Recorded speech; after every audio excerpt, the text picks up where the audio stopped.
Although aircraft may differ in design and performance, the aerodynamic forces acting on any maneuvering aircraft are basically the same. An understanding of the aerodynamics of maneuvering flight will help you develop the skill to perform precise maneuvers while operating your airplane within its design limitations.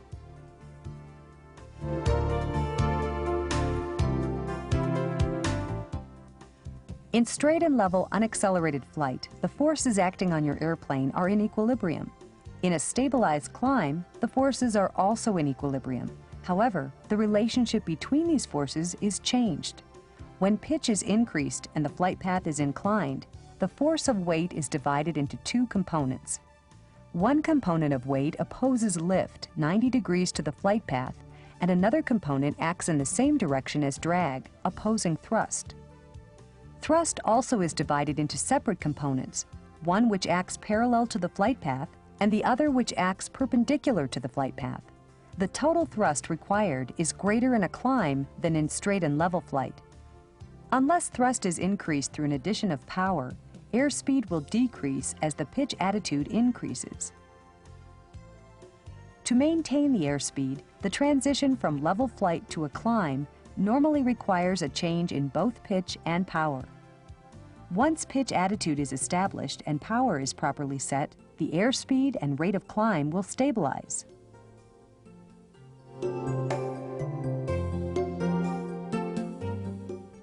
During high-power, low-airspeed flight conditions, such as those present in a climb after takeoff, several forces can act to create a noticeable left-turning tendency in propeller-driven aircraft. One of the forces, known as torque, is simply Newton's third law at work. For every action, there is an equal and opposite reaction. The force required to spin a propeller clockwise, as viewed from the cockpit, acts on the rest of the airframe as a force in the opposite direction. In other words, the airframe will rotate counterclockwise or to the left about the longitudinal axis. Gyroscopic precession also causes a left-turning tendency. The aircraft's propeller exhibits the same characteristics as a gyroscope: rigidity in space and precession. Precession produces a left-turning tendency and is most noticeable when the nose is pitched down, such as when a conventional gear aircraft raises its tail wheel during the takeoff roll. As the nose of the aircraft pitches down, a force is applied to the top of the propeller arc. This results in a force exerted 90 degrees in the direction of the propeller's rotation and causes the aircraft to yaw to the left.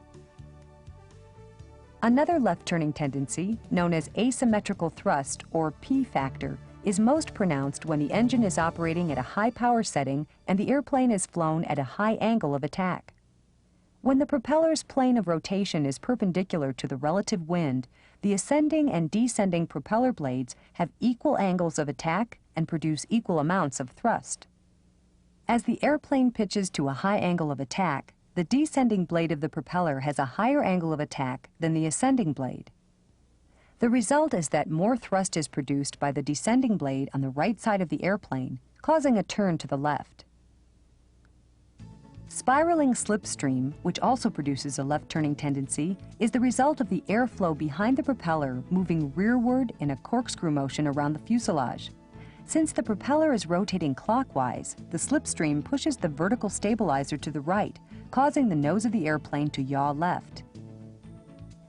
To help counteract left-turning tendency and make the airplane easier to control, some manufacturers have incorporated special design features. One such feature is a small metal tab positioned on the trailing edge of the rudder. The tab is bent slightly to the left, so the pressure of the passing airflow pushes on the tab, forcing the rudder to the right. This creates a yawing moment, which counteracts the airplane's tendency to turn left.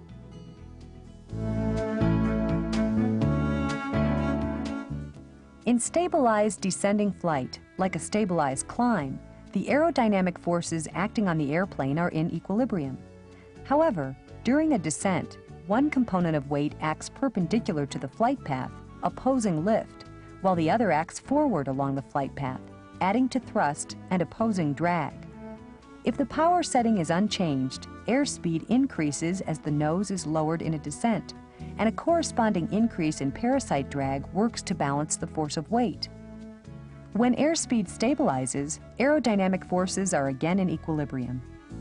If the force of thrust is removed by reducing the power to idle, the forward component of weight must be increased to counteract the force of drag.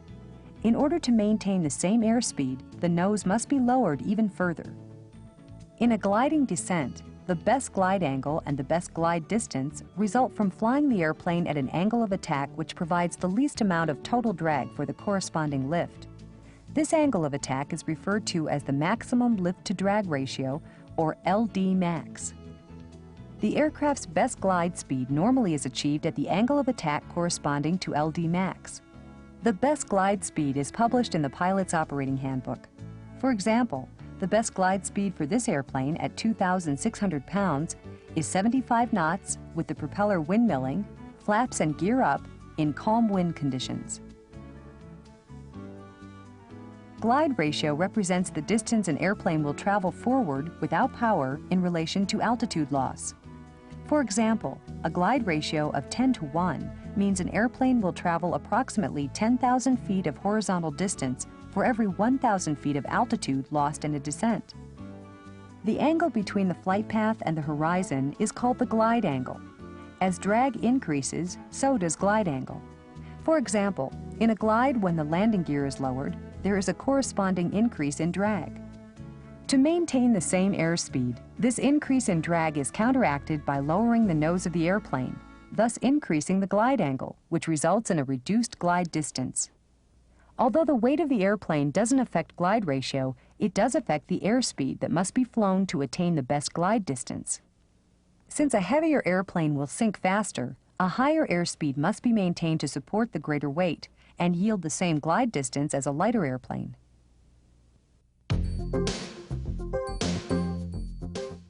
Turning flight introduces new concepts with respect to the aerodynamic forces acting on the airplane. In a bank, total lift is divided into two components. One acts vertically to oppose weight, and the other acts horizontally to move the airplane in the direction of the turn. Since the vertical component of lift is reduced in a turn, to maintain altitude you must apply back pressure on the yoke to increase the angle of attack until the vertical components of lift and weight are again equal. The horizontal component of lift creates centripetal force, which acts toward the center of rotation. During the turn, this center-seeking force works to oppose inertia, which is the tendency of the airplane to continue in a straight line. As the airplane enters a turn, the aileron on the inside of the turn is raised, and the aileron on the outside of the turn is lowered. The lowered aileron increases the angle of attack and produces more lift for that wing. Since induced drag is a byproduct of lift, the outside wing also produces more drag.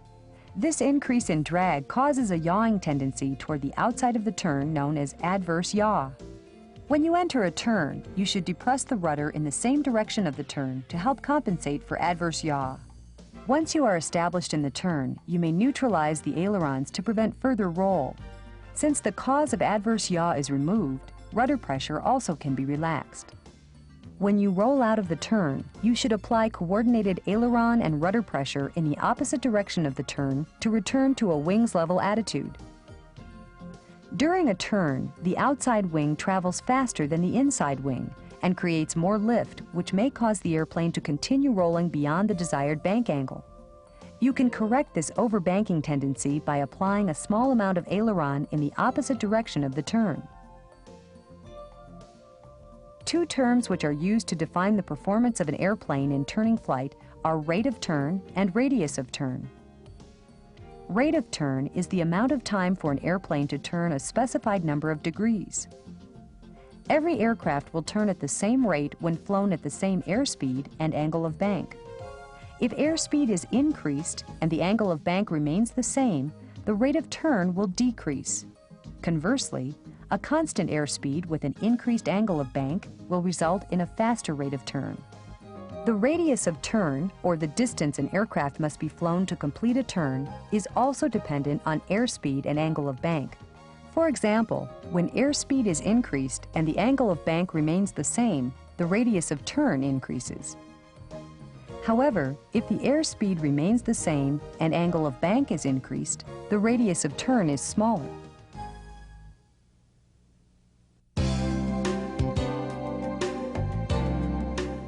Load factor is the ratio of the load supported by the wings to the actual weight of the airplane. An airplane in straight and level unaccelerated flight has a load factor of 1, which means the wings are supporting only the actual weight of the airplane and its contents. You may be more familiar with the term G-force, which is used to describe loads imposed on a maneuvering aircraft.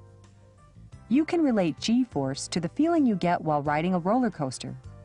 As you enter a banked turn on a roller coaster, you feel the forces created by the combination of centripetal force and inertia as seat pressure. The pressure you feel is, in reality, an increase in load factor that is expressed in Gs. As the roller coaster reaches the top of the track and begins a rapid descent, you may feel a sensation of weightlessness if centripetal force and inertia cancel each other out. It's important to note that a change in load factor can occur at any time due to pilot control input or environmental conditions such as turbulence. The amount of stress which an airplane can withstand before structural damage or failure occurs is called the limit load factor. Most general aviation aircraft are certificated in one of 3 categories: normal, utility, or acrobatic. Many general aviation airplanes are certificated in the normal category, with a limit load factor of 3.8 positive Gs and 1.52 negative Gs, which is sufficient for basic training maneuvers.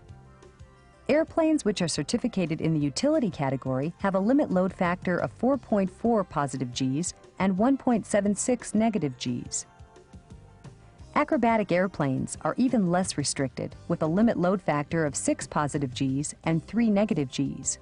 Regardless of the category, it's very important to adhere to proper loading techniques and always fly within the limits listed in the pilot's operating handbook.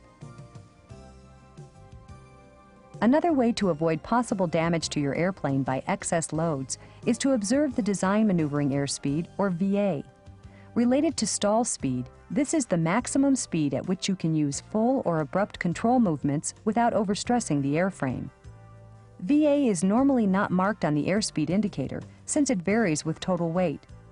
Maneuvering speed decreases with a decrease in weight because an airplane operating at a lighter weight is subject to more rapid acceleration from gusts and turbulence.